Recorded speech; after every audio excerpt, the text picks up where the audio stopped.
our chairman has joined us this evening.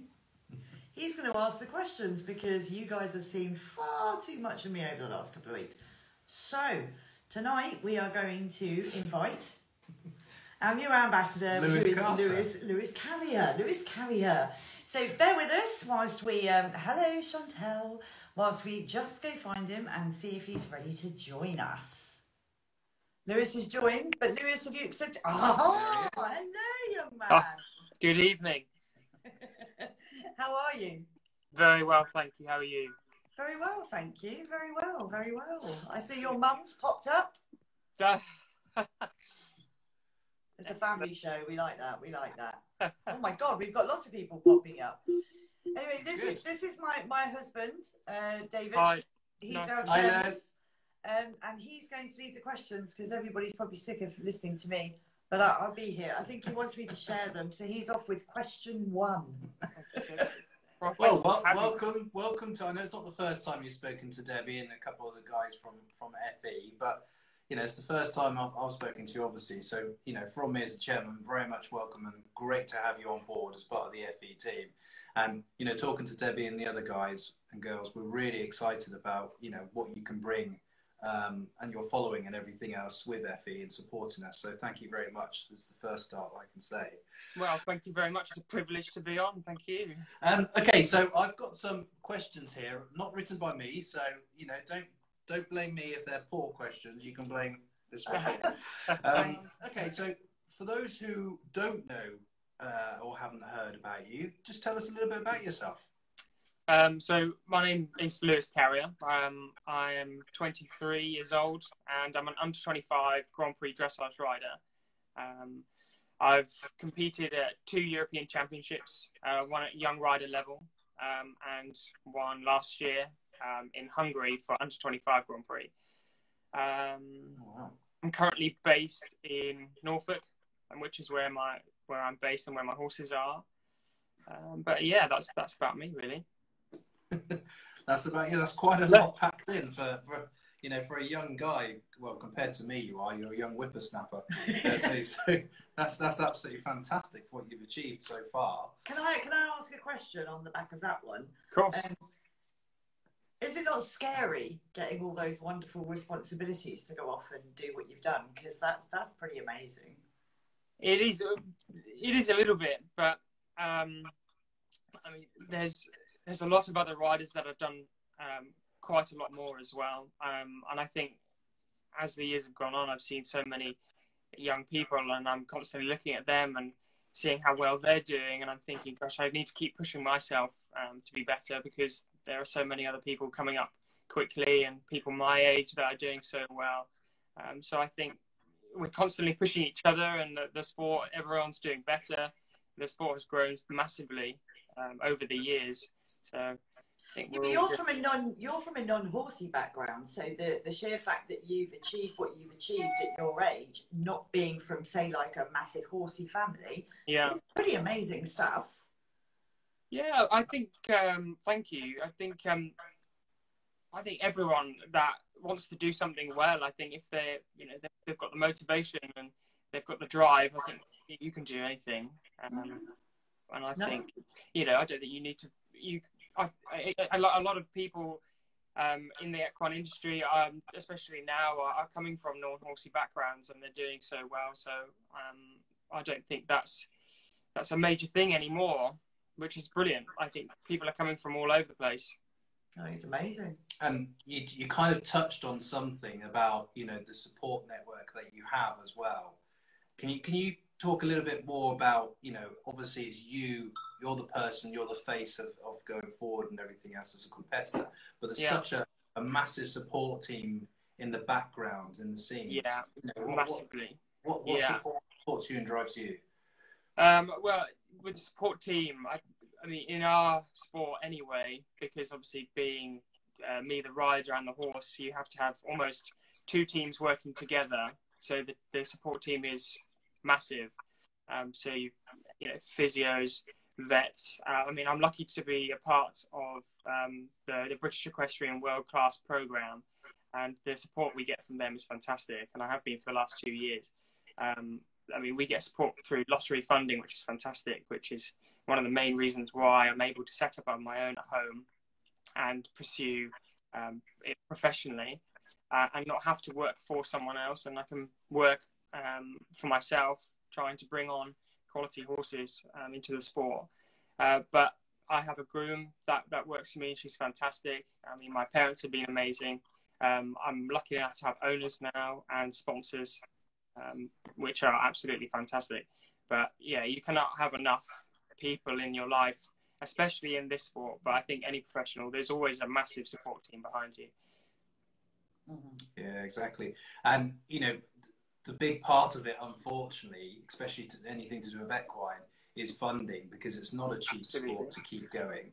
Yeah. And yes, you can be the most talented rider out there, but as you said, it's a team between rider and horse. If you don't have the quality of the horse or the talent of the horses that you can bring on and develop, it's very difficult. And I presume that's where the lottery funding comes in and supports and helps you in that side of things. Definitely, yeah, it definitely helps out. And you're absolutely right. You can have all the talent in the world, but if you don't have that little bit of luck or that specific horse, because with me, it's been one horse really. I mean, I know now that I have a few younger ones coming up behind that are doing very well, but for me, it's been my one horse that has taken me up through the years, helping me get on different teams, and the combination, we've done it together. If it wasn't for him, I wouldn't be where I am today. And I'm sure there are a lot of other riders that could be very good, but because they haven't had the horse, that it's a difficult sport in that sense, because you have to rely on the horse and you. It's not just about your talent. Yeah, absolutely. And you know, you've probably heard we have some very talented riders, you know, FE members. Obviously, it's not their profession, it's not their full-time job, their full-time commitment, although they'll probably argue against that, because it's a lot of time put into it. But it's having, you know, it's having the ability to, you know, see talent and see horses that you can bring into your frame. And I guess for you, now you're starting to make a name for yourself. Has that helped? As you said, you had one horse initially that's taken you to a certain level, and now you've got a few more coming in. Is that because you've been recognised a little bit more, and people could say, actually, I want to see how far this individual can take my horse? Yeah, I think so. I've definitely, since I've come back home, picked up owners, being around the area that I am now and being on the team. So I think that definitely has helped me have business, especially, and have the horses now that people are entrusting me with their horses to produce on, and bring them on as I've brought my own up to Grand Prix. So if I can do that with theirs, Sorry, go ahead. To be fair, I've seen.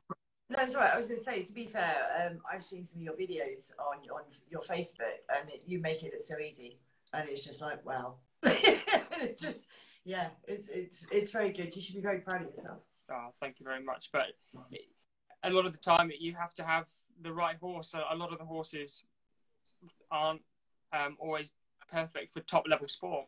You know, you have to have the right horse at the right time, and they have to have the right trainability. And I think a horse with the really good trainability is key.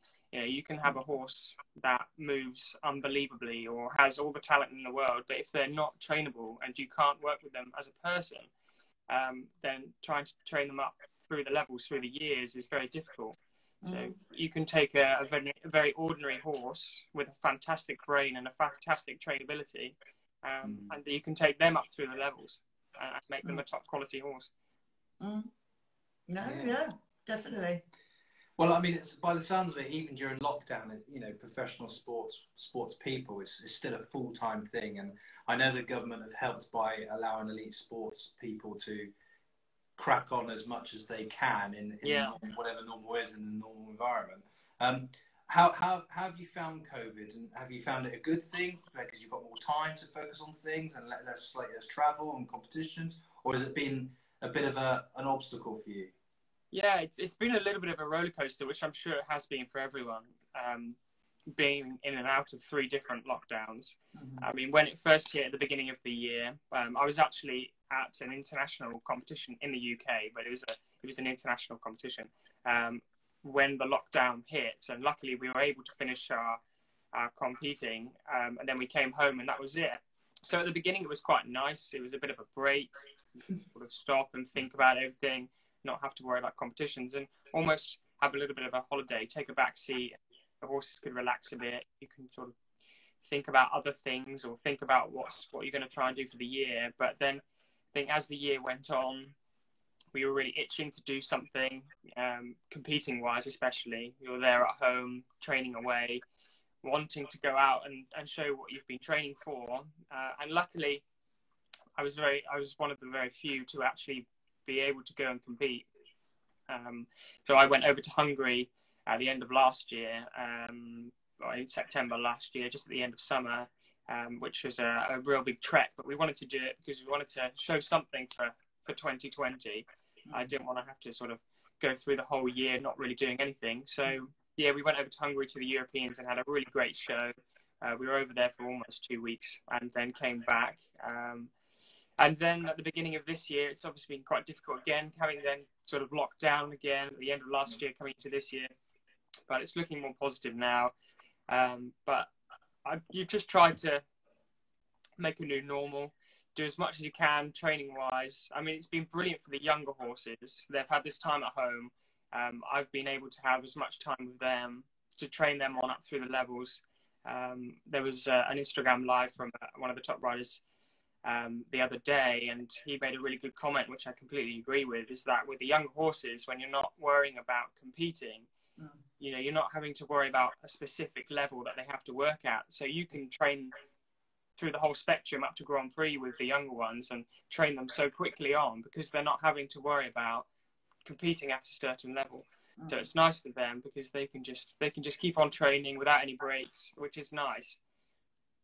So for people that don't know too much about dressage, so you've got your dark siders that do the show jumping, is there like age classes?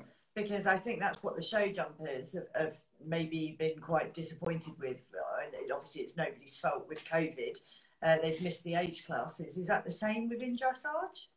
I think it is, as far as I know. I think the jumping, the eventing, and the dressage is all very similar. The teams are the same.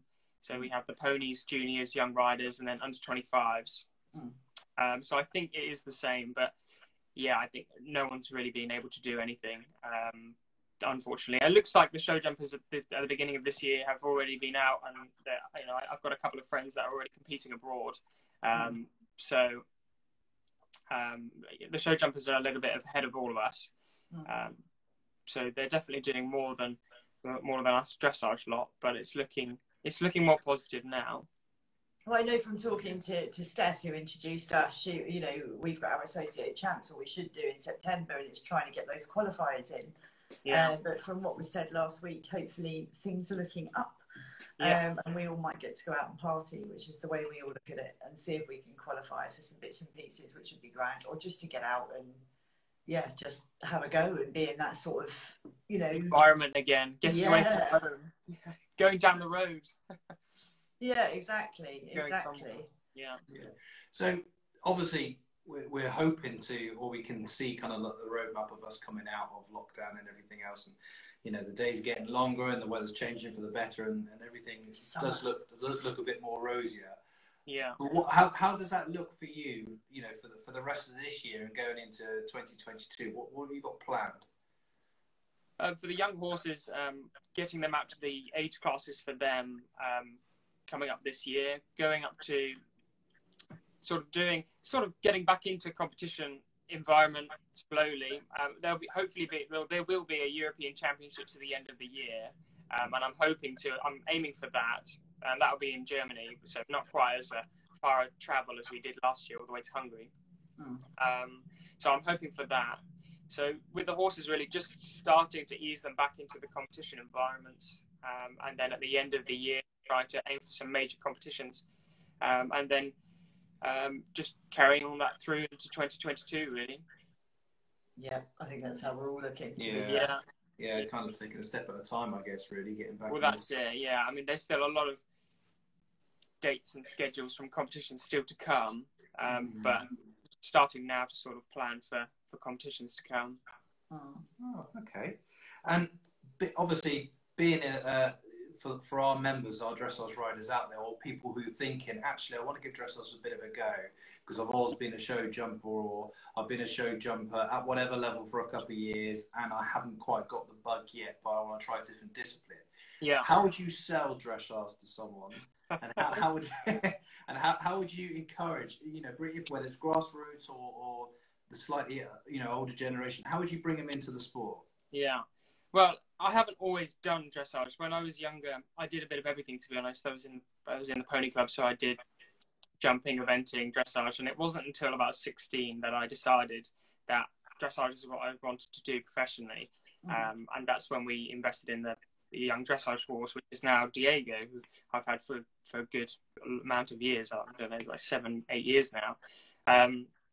But I think, I mean, I've done everything, so I can compare to everyone. It's not like I've just done dressage and I'm saying, like, do dressage.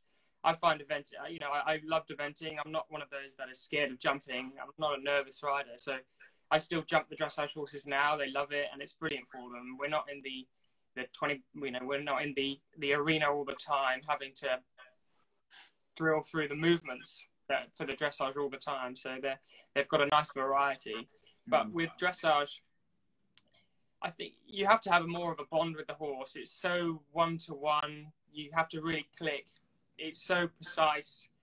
The test is so pernickety that you and the horse have to be so together to be able to do it. I think maybe with the jumping and the eventing, you can sort of go for a little bit more. The horses, it doesn't have to be quite so pernickety, is what I would say. And I think with dressage, it's definitely a perfectionist sport. I think it's I don't know. I think it's taken that professionalism to the next level. It's sort of quite a purist sport. You got to be careful. There's a few show jumpers floating around on this live chat. No, I think the reason I got into dressage is because I found the challenge quite appealing. Is how I would put it. So I don't know if there's a couple of aircrafts going over, which might be a little bit, which is why the noise. But we actually have an RAF base just down the road, so it's quite fitting. Yeah, very true. Yeah, I think dressage can be very challenging, especially at the top level sport. The horses have to be amazing, and so much training goes into it. And I think you can take a horse and take it for a jump, and most of the time, obviously, there's a skill in it, of course, especially at the top level. The jumps are humongous, and I wouldn't just take any horse, especially one of my dressage ones, and jump a 150 or a Grand Prix. Well, they might be doing a limbo. They might go underneath. Yeah, well, I think I'd rather go underneath. Yeah, that's it. But I think with the dressage, it's quite difficult, technical, and intricate, and that doing that challenge and spending the time with the horses, training for that, is very rewarding, I think, actually, especially with the younger ones, when you do very difficult stuff with them, and how amazing that they find it. They're amazing animals, and they're so trainable. It's rewarding. I think my sort of outlet, and obviously I'm not an up there show jumper or anything, but I think if you go into a show jumping ring and you have a fence down, or you have a refusal, you're going to come out with 4 faults, 8 faults, whatever. Yeah. I think with dressage, yeah, if you know what you're doing, like yourself, you're going to go, oh, I didn't do that move correctly, and but it's that whole waiting for that sheet at the end of it to see exactly how you have been marked and the remarks. Yeah. Whereas generally at the end of a show jumping round, you get told, well, they had 16 faults, or cricket score, we call it, or they had a fence, or they went clear, or they got a double clear, etc. So it's slightly different. And it was like we were talking to Emma Smith yesterday. It's pretty much a little bit like showing. Yeah. You don't know, and because someone is judging you on that thing. If you get me. Yeah. No. Dressage is very subjective, which is difficult. And I think going forward now, they are looking at different ways into judging, because it's so subjective. 2 different people can look at the same thing and have completely different opinions. At least with jumping, if you have a pole down, you've got a pole down. But actually, you're completely right. If you've got a pole down in the jumping, that could be your round done, just one jump. But with dressage, if you have a little blip or a little mistake, doesn't ruin your whole test. There are so many marks there. There's a whole 5-6 minutes there that you've got to improve on, or it doesn't all come down to one fence at the end of the day. Well, one of our members, who's one of our FEHQ team, she says, how do you talk a 13-year-old into getting involved in dressage with 2 laughing faces? Because if you look at the youngsters, especially the ones we've met, we've got a few that do like dressage and that's their bag. But a lot of them just want to go fastest fingers first and just go out and hell for leather. How do we talk our youngsters into going out to do dressage? What got me actually is watching top level dressage, watching the top level dressage through the years as well. The horses move unbelievably. The riders are amazing. That's what got me. I mean, watching eventing, obviously it's the thrill, and doing eventing, especially in the cross country, it's thrilling. But watching top level dressage, the horses are unbelievable. The way they move is just incredible. And the training that goes into that, I think that's how I would get someone into dressage. I would show them Charlotte Dujardin on Vallejo, or Mount St. John Freestyle, or Edward Gall back in the day on Totalis. I mean, there are so many unbelievable riders out there with some incredible horses, but showing them a top quality freestyle with music or a Grand Prix test,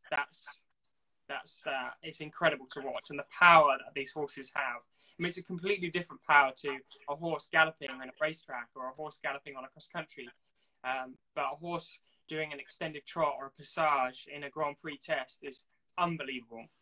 When you say about getting youngsters to watch it, I don't let my nearly 70-year-old mother watch Charlotte, because Charlotte makes my mum cry. She goes, "Oh, the dancing horse is on," and she just finds it so emotional. She loves it. Yeah, it's so powerful, emotional, and in the freestyle or the cur, having the music to the dressage as well, it just brings out a complete emotion. It's unbelievable. It is. There's nothing like watching a top quality dressage test with music and freestyle. And nowadays it's amazing because there's so much thought and professionalism that goes into putting music to the test. It's fantastic. And I don't think you get that in a lot of sports. Well, Nikki's just asked, can she send you her 13-year-old for a week? That also came with lots of laughing faces. Robin's a good egg. She's a good girl. Well, you mentioned obviously your inspiration of getting into the sport and into the discipline itself, about seeing other people. We're obviously hoping that you could perhaps do something like that for Forces Equine. Whatever age and standard, they see someone like yourself, an ambassador of Forces Equine, and maybe that's that kind of inspiration and stuff to get people involved in, into the sport. However, one of the other things that a lot of our members have kind of asked for, and all ambassadors get this very quickly, is that they want a super duper masterclass with the individual. As soon as I announced you the other day, I got, "Will you do a masterclass?" And I was like, "Oh my God, chill out. I haven't even spoken to the poor chap." Oh no, I'd absolutely love to. Yeah, that'd be amazing. We'll host you. There's no problem. Absolutely. Yeah. So that's something that our members can look forward to then, is having a masterclass with the next generation gold medalist. 100%. Oh, I'd absolutely love that. Yeah, definitely. And if that would come true as well, that'd be brilliant. Well, that's how we'll market you. You will be a gold medalist. It will. It'd be brilliant. No, it would be good. It would be good. So I guess kind of to carry on with that inspiration side of things, I would say, your relatively short career, because I hope it lasts a long, long time. So it's a short period so far. What would you say is been your most memorable moment as a dressage rider?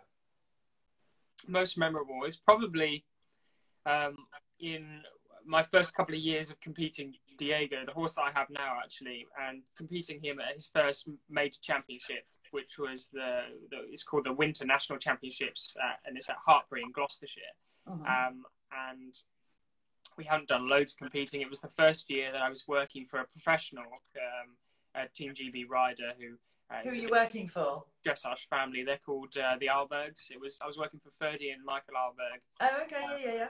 And I was there for about 5 years, and it was in my first year with Diego. And he was he was a very difficult young horse, actually. You know, horses are all very different, and actually some of the best horses are quite difficult when they're young. I know a lot of top riders that have had very difficult horses when they're younger, but it's because they've got this talent, which they don't know where to put it. They've got all of this energy, and they're not sure where it goes yet. But through the years, you train them, and they realise where their energy and their talent's got to go. Sorry, the plane's going over again. That's all right. We'll let them off. It's the RAF. It's fine. But yeah. My most memorable moment is probably at that Winter Championships where we actually won. It was our first time going into a championships, and we won it, which was absolutely fantastic. And that was sort of the start of our career going forward. It was our first ever championship. We won the regionals before. We were doing well. I was at a professionals place, and I was having the best training, and that's definitely so important. Is basing yourself. You know, if you want to be the best at something, you've got to put yourself with the best people, and it comes with the support team as well. You've got to have the best people around you. But back at those Winter Championships, that's probably one of the most memorable moments for me. And hopefully people can go on YouTube and maybe find that video of that great performance that you've just mentioned there, that they can see for themselves. Yeah, I mean, social media, which we'll bring up, and the social media, which Debbie will bring up. There's actually a very good video from that championships of a prize giving, and Diego loves a prize giving, and he acts like a racehorse there, and he really goes through it. He loves it with the clapping and everything. Yeah, he really loves an atmosphere, which is fantastic for what he has to do. Yeah, it's a good buzz though, isn't it? It sort of makes you, and then they play the national anthem, and that all becomes a bit buzzy. Yeah, a bit emotional. The crowd. Absolutely. We've seen a few of those.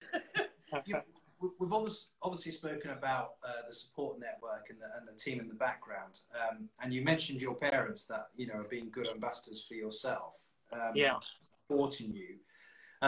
Obviously, what we haven't spoken about is your parents and the link that you have with Forces Equine. Do you just want to talk about that? Yeah, so they were both in the Air Force when they were younger, and they came out of the Air Force really because they had me. So they travelled all over the place, and they're one of the reasons really why I've joined Force Equine.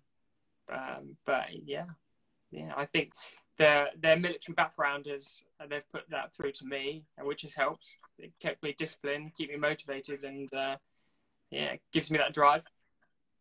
Well, when you come to an FE event, bring them, because the parents seem to love FE events, because it's that old people from the same backgrounds, and everybody is singing off the same song sheet, and we will have a good time. And there is banter between the tri-services, but my grandfather did 22 years when he came over from Canada with the RAF, so I'm very proud to be an RAF granddaughter. I just broke the mold and joined the army. My granddad was in the RAF as well. It's just my father and brother and uncles and everything else are in the army, and my mum were in the army. Were in the army, so we kind of broke the mold as well a little bit. So it seems like a fantastic community.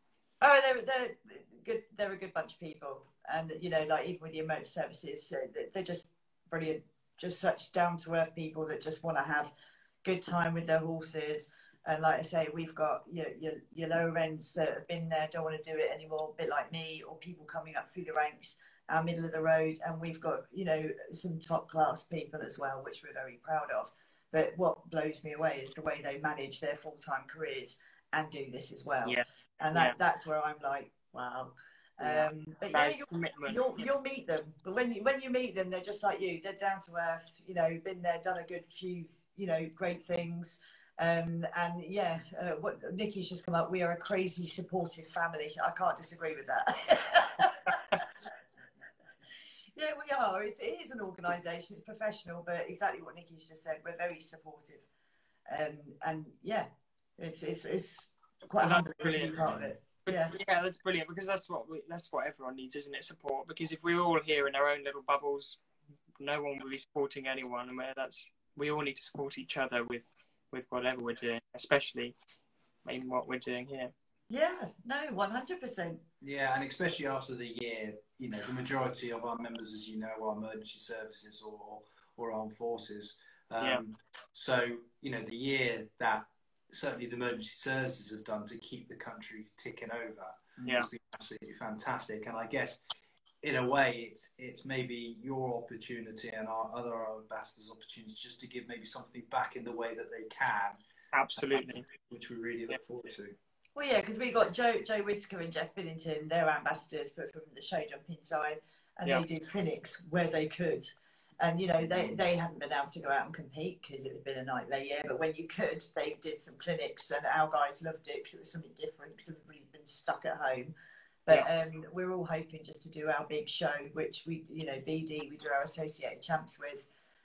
Hopefully do that this September. If not, it looks like May next year. But yeah, we are looking to come out and have a party. And May next year will be a big one as well.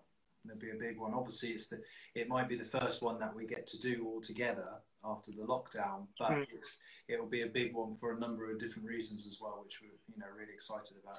Well, yeah, we've been asked from the equestrian side of it that Forces Equine look after. It's part of something called the Gratitude Games. Yes. And it's a massive games that's going to say thank you to everyone that served on the front lines anyway, but especially through COVID. Yeah. And that it's like a mini Olympics, to be fair. And we're looking after the equestrian side of it, and they've got the Royal Foundation supporting them and all sorts. So it is, as David said, it's going to be mega. Which we'll be hosting that. Well, we're not hosting it. We're Arena UK, who are brilliant people to us, are going to host it at Arena UK for us. Yeah. But yeah, it'd be quite cool. Fantastic. Yeah. Sounds amazing. A good way to say thank you if we can all get together, you know, rather than 10 minutes and then you have to go. But yeah. So have you got any questions for us? I don't think so. Job interview. Have you got any questions to ask? Well, then let's ask all these people who are very quiet today. Has anybody got any questions for the lovely Lewis? This is where they all go quiet. Oh, apparently I've got to tell you, don't forget Robin's raffle. We'll tell you about Robin's raffle. You'll be skinned by the end of the raffle, trust me. She'll just make you buy lots of tickets. But no one's being brave enough to say anything, but we do have lots and lots of people online. So, but I suppose if they've got any questions for you, Lewis, if they want to get in contact, you know, touch base or whatever, tell us about your website, social media channels, anything like that. Yeah, so my website is lcdressage.co.uk. And I think all of my social medias is just LC Dressage, my Instagram, my Facebook, and I Twitter, but I don't really do much on that. But yeah, that's mainly where you can find me, on my Facebook and my Instagram on LC Dressage, Lewis Carrier Dressage. Yeah. Okay, and we'll touch base with you and bother you quite a bit, and then we can sort of like keep up to date with what you're up to and stuff with all our guys. Fantastic. And chat all things dressage, because I think that would be great. We've got a couple of our guys coming up in the next couple of Mondays. There's Sally Ann Walker, who's Sally Ann Walker Dressage. I call her Firebird. She was full-time fire service. She's now gone part-time. She's at Intermedia 1. Yes. And she's aiming to go Grand Prix, which once again, I go back to, this is a full-time firefighter, but I know she's gone part-time now, but that's still quite amazing. We're speaking to Chantel Olivia Simmons, and we had a guy hit us up today from the Met who's just sold his Grand Prix horse, who you might know, but it's amazing from our community, you know, who's out there and doing, you know, got these great aspirations, and it would be great to follow their journeys. And one of our young riders just piped up, Tilly Pilkington, please could we have a lesson? Of course. Well, I will get Tilly to send me a message and see if, when we're allowed, obviously, we will hook you up and Tilly can have a lesson. We'll organise something like a masterclass and stuff. We'll talk to Lewis and we'll get something out there and in the newsletters and put it on the website and everything so people can see what's going on. But as an ambassador, don't forget your job comes first. And trust me, from our point of view, our guys that are our members, their job comes first. So, you know, you can get involved with us when you can, and we will completely appreciate that. And if you want an army number, then I'm quite happy to make that one. Brilliant.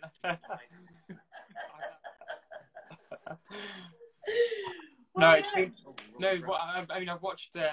I watched last week's, and I tuned in a little bit yesterday, watching the your Instagram lives. I think it's brilliant. I think what you're doing is fantastic, and again, it's bringing that community together, all supporting each other and listening to other people's stories and their backstory, and just listening to what people have to say. I think it's fantastic. Yeah, just trying to cheer them all up, because we are a really especially at this time. Sociable community, and I haven't seen half of the riders since October 2019, which is just not not right. But you've got a Kaylee 692 has just said your lessons are the best. Thanks, so Kaylee. I'll see you tomorrow. You know Kaylee. How much did you pay her? I'm joking. Kaylee. But no, we should catch up again. And like I say, thanks to Steph and British Dressage for putting us in contact. Yes, I think it's great. There is that connection there, which is fab. And personally, I can't wait to follow your journey and sit in my front room one day and go, I know him at the Olympics. I hope so. Thank you. So do I. That'd be amazing. It would be amazing. But no, thank you so much for your time. Thank you. It's been an absolute privilege. Oh, thank you. Well, no, the privilege is ours. Trust us. But no, thank you for taking the time to have a chat with us. If you've got anything else you want to send over to us that you think our members would like to hear, please do. Don't be a stranger, and we'll catch up soon.